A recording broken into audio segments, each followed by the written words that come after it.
നമസ്കാരം. ന്യൂസ് കേരള പ്രധാന വാർത്തകളുമായി CK നാസർ കാഞ്ഞങ്ങാട്. കുവൈത്തിലുണ്ടായ തീപിടുത്തത്തിൽ മരിച്ച 4 പേർക്ക് കൂടി അന്ത്യാഞ്ജലി അർപ്പിച്ച് കേരളം.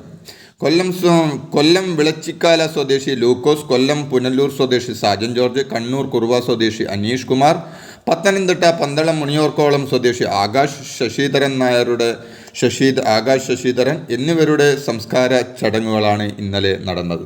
4 പേരുടെയും മൃതദേഹങ്ങൾ ഇന്നലെ നാട്ടിൽ എത്തിച്ചെങ്കിലും വിദേശത്തുള്ള ബന്ധുക്കൾ എത്താനുള്ളതിനാൽ ചടങ്ങ് ഇന്നലേക്ക് മാറ്റിവെക്കുകയായിരുന്നു. കുവൈത്ത് ദുരന്തത്തിൽ മരിച്ച തിരുവല്ല മെപ്രാൽ സ്വദേശി തോമസ് C. ഉമ്മന്റെ സംസ്കാരം ഇന്ന് നടക്കും. കോന്നി സ്വദേശി സാജു വർഗീസ്, കീഴ്പ്പായൂർ സ്വദേശി സിബിൻ അബ്രാഹാം എന്നിവരുടെ സംസ്കാരം നാളെയാണ് നടക്കുക.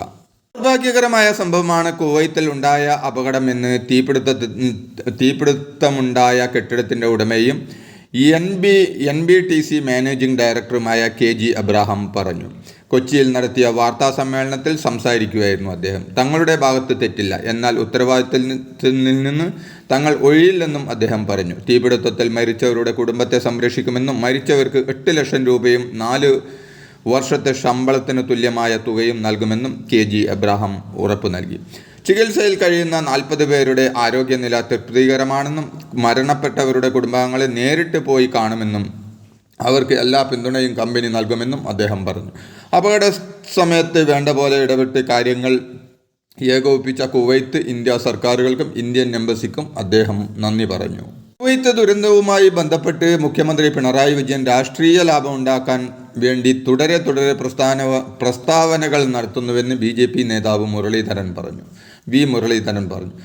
പ്രവാസികളോട് എന്തെങ്കിലും കൃതജ്ഞത ഉണ്ടായിരുന്നുവെങ്കിൽ അവരുടെ മൃതദേഹങ്ങൾ പട്ടടയിൽ വയ്ക്കുന്നതിന് മുമ്പ് മുഖ്യമന്ത്രി മുതലാളിമാരുമായി അത്താഴ വിരുന്ന് കഴിക്കില്ലായിരുന്നുവെന്നും മുഖ്യമന്ത്രി തിരുവനന്തപുരത്ത് മരിച്ചവരുടെ സംസ്കാരത്തിൽ എത്തണമായിരുന്നുവെന്നും വി മുരളീധരൻ പറഞ്ഞു. ആരോഗ്യമന്ത്രി വീണ ജോർജിന് കുവൈത്തിലേക്ക് പോയിട്ട് എന്ത് ചെയ്യാനാണെന്നും എല്ലാം വിദേശകാര്യ മന്ത്രാലയം ഇടപെട്ട് ചെയ്തിരുന്നുവെന്നും അദ്ദേഹം കൂട്ടിച്ചേർത്തു. ലോക കേരള സഭ പലസ്തീന ഐക്യദാർഢ്യം പ്രഖ്യാപിച്ച് പ്രമേയം പാസാക്കി. പലസ്തീനിലെ കൂട്ടക്കുരുതിയിൽ നിന്ന് ഇസ്രായേൽ പിന്മാറണമെന്ന് പ്രമേയത്തിൽ ആവശ്യപ്പെട്ടു. പലസ്തീൻ എംബസി കൈമാറിയ പതാക സ്പീക്കർ AN ഷംസീർ ഏറ്റുവാങ്ങി. വിമാനക്കൂലി മുതൽ NRI കോട്ടയിലെ ചൂഷണം വരെ സമ്മേളനത്തിൽ ചർച്ചയായി. പ്രവാസി ക്ഷേമ പദ്ധതികൾ തങ്ങൾക്കും ലഭ്യമാക്കണമെന്ന് ഇതര സംസ്ഥാന മലയാളികളും ആവശ്യപ്പെട്ടു. സംസ്ഥാനത്തെ പോലീസ് ഉദ്യോഗസ്ഥർ സാമൂഹ്യ വിരുദ്ധരുമായി ബന്ധം സ്ഥാപിച്ചാൽ പോലീസുകാർക്കെതിരെ കർശന നിയമ നടപടി സ്വീകരിക്കുമെന്ന് സംസ്ഥാന പോലീസ് മേധാവി ഡോക്ടർ ഷെയ്ഖ് ദർവേഷ് സാഹിബും സാമൂഹ്യ വിരുദ്ധരുമായി ബന്ധം പുലർത്തുന്ന പോലീസുകാരെ സർവീസിൽ നിന്ന് തന്നെ നീക്കം ചെയ്യാൻ നടപടി വേണമെന്നും അദ്ദേഹം ആവശ്യപ്പെട്ടു. തിരുവനന്തപുരത്ത് പോലീസ് ആസ്ഥാനത്ത് ക്രൈം റിവ്യൂ കോൺഫറൻസിൽ സംസാരിക്കുകയായിരുന്നു അദ്ദേഹം.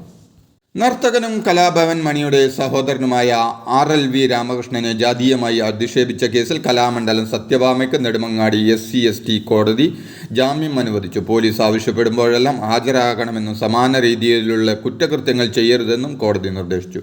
അധിക്ഷേപ പരാമർശത്തിൽ കലാമണ്ഡലം സത്യഭാമയ്ക്കെതിരെ ജാമ്യമില്ലാ വകുപ്പ് പ്രകാരമാണ് പോലീസ് കേസെടുത്തത്. കോട്ടയം ചിങ്ങവനം പോലീസ് സ്റ്റേഷനിൽ സിവിൽ പോലീസ് ഓഫീസർമാർ തമ്മിൽ തല്ലി. സംഭവത്തിൽ സുധീഷ്, ബോസ്കോ എന്നിവർക്ക് സസ്പെൻഷൻ. പോലീസുകാർക്കെതിരെ ജില്ലാ പോലീസ് മേധാവിയാണ് നടപടിയെടുത്തത്. ചങ്ങനാശ്ശേരി DYSPയുടെ പ്രാഥമിക റിപ്പോർട്ടിന്റെ അടിസ്ഥാനത്തിലാണ് നടപടി. ഇന്നലെ ഉച്ചയ്ക്കാണ് പോലീസ് സ്റ്റേഷനുള്ളിൽ വെച്ച് 2 പോലീസുകാരും തമ്മിൽ സംഘർഷമുണ്ടായത്. ബൈക്ക് പാർക്ക് ചെയ്യുന്നതിനെ ചൊല്ലിയുള്ള തർക്കമാണ് സംഘർഷത്തിൽ കലാശിച്ചത്. സംസ്ഥാനത്തെ പക്ഷിപ്പനി സംബന്ധിച്ച് ആരോഗ്യവകുപ്പ് പ്രത്യേക മാർഗനിർദ്ദേശങ്ങൾ പുറത്തിറക്കിയതായി മന്ത്രി വീണ ജോർജ് പറഞ്ഞു. മന്ത്രിയുടെ നേതൃത്വത്തിൽ ചേർന്ന സ്റ്റേറ്റ് റാപ്പിഡ് റെസ്പോൺസ് ടീം തീരുമാനപ്രകാരമാണ് മാർഗനിർദ്ദേശങ്ങൾ പുറത്തിറക്കിയത്. ചേർത്തലയിൽ താറാവുകളിലും തുടർന്ന് കാക്കകളിലും പക്ഷിപ്പനി സ്ഥിരീകരിച്ച സാഹചര്യത്തിലാണ് നടപടി.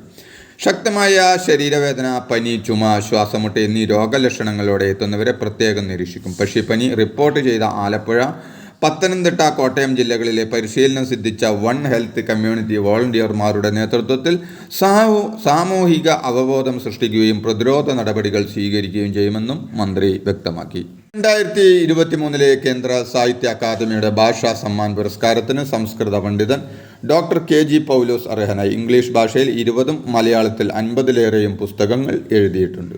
2024 കേന്ദ്ര സാഹിത്യ അക്കാദമി യുവ പുരസ്കാരത്തിന് എഴുത്തുകാരൻ ശ്യാം കൃഷ്ണൻ അർഹനായി. അദ്ദേഹത്തിൻ്റെ മീശക്കള്ളൻ എന്ന ചെറുകഥാ സമാഹാരത്തിനാണ് അവാർഡ്. 2024 കേന്ദ്ര ബാലസാഹിത്യ പുരസ്കാരം മലയാള വിഭാഗത്തിൽ ഉണ്ണി അമ്മയമ്പലത്തിൻ്റെ അലോഗോരിതങ്ങളുടെ നാട് എന്ന നോവലിനാണ് അവാർഡ്. ശോഭാ സുരേന്ദ്രനെതിരെ അപകീർത്തി കേസ് നൽകി LDF convener EP Jayarajan. Kannur judicial 1ാം class magistrate കോടതിയിലാണ് കേസ്.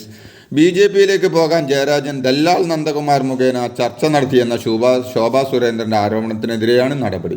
വ്യാജ ആരോപണങ്ങൾ രാഷ്ട്രീയ പ്രതിച്ഛായയ്ക്ക് കളങ്കമുണ്ടാക്കിയെന്ന് EP പരാതിയിൽ പറയുന്നു. KC വേണുഗോപാലിൻ്റെ മദ്യം കഴിക്കുന്നുവെന്ന തരത്തിൽ പ്രചരിക്കുന്ന ഫോട്ടോയ്ക്ക് വിശദീകരണവുമായി കോൺഗ്രസ്. ഗ്ലാസിൽ കട്ടൻ ചായയുമായി നിൽക്കുന്ന ചിത്രമാണ് അദ്ദേഹം മദ്യം കഴിച്ചുവെന്ന തരത്തിൽ പ്രചരിപ്പിക്കുന്നതെന്ന് കോൺഗ്രസ് വിശദീകരണം നൽകി. വ്യാജ പ്രചാരണത്തിനെതിരെ കോൺഗ്രസ് ഹൈദരാബാദ് പോലീസിൽ പരാതി നൽകി. കർണാടക സംസ്ഥാന സർക്കാർ ഇന്ധന വില കൂട്ടി. വിൽപ്പന നികുതിയാണ് വർദ്ധിപ്പിച്ചത്. പുതിയ നികുതി വർധന അനുസരിച്ച് പെട്രോളിന് 3 രൂപയും ഡീസലിന് 3.5 രൂപയും കൂടും.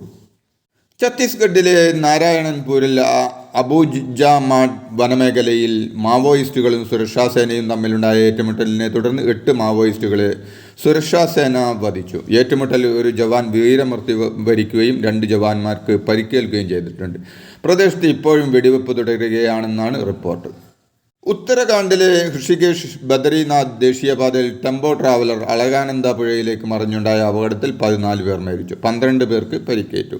മോദി സർക്കാർ എപ്പോൾ വേണമെങ്കിലും താഴെ വീഴാമെന്നും കിച്ചടി മുന്നണിയെന്ന് ഇന്ത്യ സഖ്യത്തെ പരിഹസിച്ച മോദിയുടെ സർക്കാർ അക്ഷരാർത്ഥത്തിൽ അങ്ങനെയായെന്നും കോൺഗ്രസ് അധ്യക്ഷൻ മല്ലികാർജുന ഖാർഗെ. ഭൂരിപക്ഷമില്ലാതെ മോദി ഭയന്നാണ് ഭരിക്കുന്നതെന്നും ഖാർഗെ പറഞ്ഞു. പ്രധാനമന്ത്രി നരേന്ദ്രമോദിക്ക് നന്ദി പറഞ്ഞ് NCP നേതാവ് ശരത് പവാർ.